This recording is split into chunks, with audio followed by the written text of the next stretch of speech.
కొడుకు తల్లికి ఎంత నమ్మకమో పవన్ కళ్యాణ్ మాకు అంత నమ్మకం.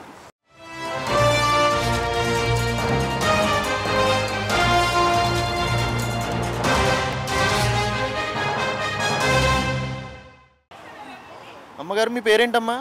లక్ష్మీదేవి. ఓకే. ఏంటి మరి ఇప్పుడు ప్రభుత్వం ఎలా ఉందమ్మా? పరిపాలన ఎలా ఉందమ్మా? కూటమి ప్రభుత్వం వచ్చింది కదా, పరిపాలన ఎలా ఉంది? ఆడోళ్ళకు రక్షణ ఉంది బాగా. ఎక్కడ పోయినా గౌరవిస్తున్నారు బాగా ఆడోళ్ళకు. పవన్ కళ్యాణ్ సార్ వచ్చిన నుంచి చాలా మార్పు వచ్చింది. ఎందుకు ఈ ప్రభుత్వం మీద ఎందుకు అంత నమ్మకం పెట్టుకుంటున్నారు? అంటే ఏం చేశారని? ఈ 6 నెలల్లో ప్రజలకి దగ్గరలో ఉన్నారా నిజంగానే? ఏం చేశారని చేసేది మనకు కనపడుతుంది కదా. మనం ఏం చేశారో ఒక్కటైతే ఏం చేసినారు, ఎలా చేస్తున్నారు అన్నది ప్రతి ఒక్కటి చేస్తూనే ఉన్నారు. 6 నెలలు కానీ ఇన్ని చేసినారు. ఇంకా 4.5 సంవత్సరం ఉంది. ఇంతవరకు చేస్తారని నమ్మకం లేకుండా ఎట్లుంటుంది? ఎక్కడి నుండి వచ్చారమ్మా అసలు ఈ జనవాణి అనే కార్యక్రమానికి? ఎక్కడి నుండి వచ్చారు? కడప డిస్టిక్ మాది. కడప డిస్టిక్ నుంచి. ఎందుకమ్మా అంత దూరం నుండి ఇక్కడ వరకు ఎందుకు వచ్చారు? ఆయన మీద నమ్మకం మాకు. ఏదైనా మంచి చేస్తాడు, మేము అడిగిన సాయం ఏదైనా చేస్తాడు. ఎవరు? పవన్ కళ్యాణ్ గారా? అవును. ఎందుకు అంత నమ్మకం ఏంటి? ఆయన ఒక సినిమా నటుడు కదా. అంటే కొడుకు తల్లికి ఎంత నమ్మకమో పవన్ కళ్యాణ్ మాకు అంత నమ్మకం.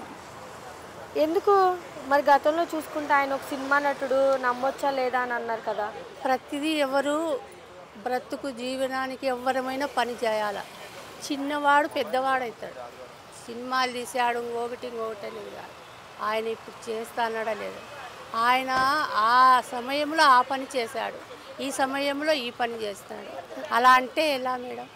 అమ్మ నమ్మకం ఉందా? మీరు కడప డిస్ట్రిక్ట్ నుండి వచ్చారు. నమ్మకం ఉంది. సార్ కలుస్తాను, మాట్లాడుతానని నమ్మకం ఉంది. మీ సమస్య సాల్వ్ చేస్తారని నమ్మకం? చేస్తాడని. చేయకపోయినా నేను కలిసి మాట్లాడితే ఆయనకే అర్థమవుతుంది.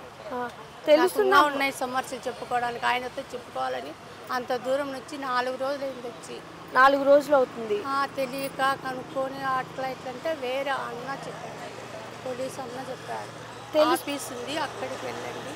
మరి తెలుస్తుందమ్మా, డిప్యూటీ సీఎం పవన్ కళ్యాణ్ గారు ప్రజల్లో తిరుగుతున్నారు, ప్రజల్లో ఉంటున్నారు, ప్రజలకు ఏదైనా సమస్యలు ఉంటే తీరుస్తున్నారని తెలిసే వచ్చింది. వేరే అన్న కూడా చెప్పినాడు, అక్కడికి పోయినావంటే నీ సమస్యలు చెప్తాను, నువ్వు బాధపడాల్సిన అవసరం లేదు.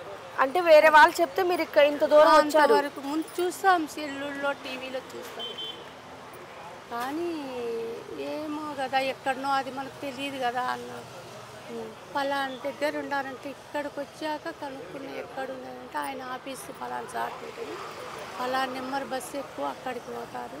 అమ్మ ఇప్పుడు ఎక్కడ ఏ సమస్య ఉన్నా కానీ పవన్ కళ్యాణ్ గారు నేనున్నానని చెప్పి ముందడుగులో ఉంటున్నారు కదా. ఎలా అనిపిస్తుంది? మీరు ఆయన్ని గెలిపించుకున్నారు కదా, ఆయన పోస్ట్కి ఆయన న్యాయం చేస్తున్నాడా? న్యాయం చేస్తున్నాడు మేడం. చేయకుండా ఎట్లా చెయ్యాలంటే ఇప్పుడు నువ్వేం చెప్తావు నేనేం చెప్తాను అనేది మన కళ్ళకు కనిపించాలి. ఎవరో ఏం చేశారు, ఎవరు ఇప్పుడు చేసేదైతే మన కళ్ళకు కనిపిస్తాం.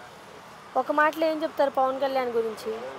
ఏదైనా కూడా మీకు నేను అండగా ఉంటాను అని, అదే ధైర్యం. ఓకే అమ్మ, థ్యాంక్ యూ. చేస్తాడా చేయం చేసినాడు అనేది కాదు. మనం కొడుకు తల్లికి ఎంత నమ్మకమో పవన్ కళ్యాణ్ కూడా మాకంటే నమ్మకం. ఓకే అమ్మ, థ్యాంక్ యూ. మనము 9 నెలలు మోసి కన్యాక మన కొడుకు మనకు నమ్మకం ఉంది. ఆయన సినిమాలు ఇచ్చాడు, ఇంకొకటి ఇచ్చాడు అనేది కాదు చెప్పాల్సింది. ఇప్పుడు మనకు చేస్తున్న ఒక కొడుకులాగా, ఒక తమ్ముడిలాగా, ఒక అన్నలాగా ఆయనకు మేము తల్లిలాగా చేస్తున్నాడు. చేస్తాడని కూడా నమ్మకం ఉంది. ఓకే.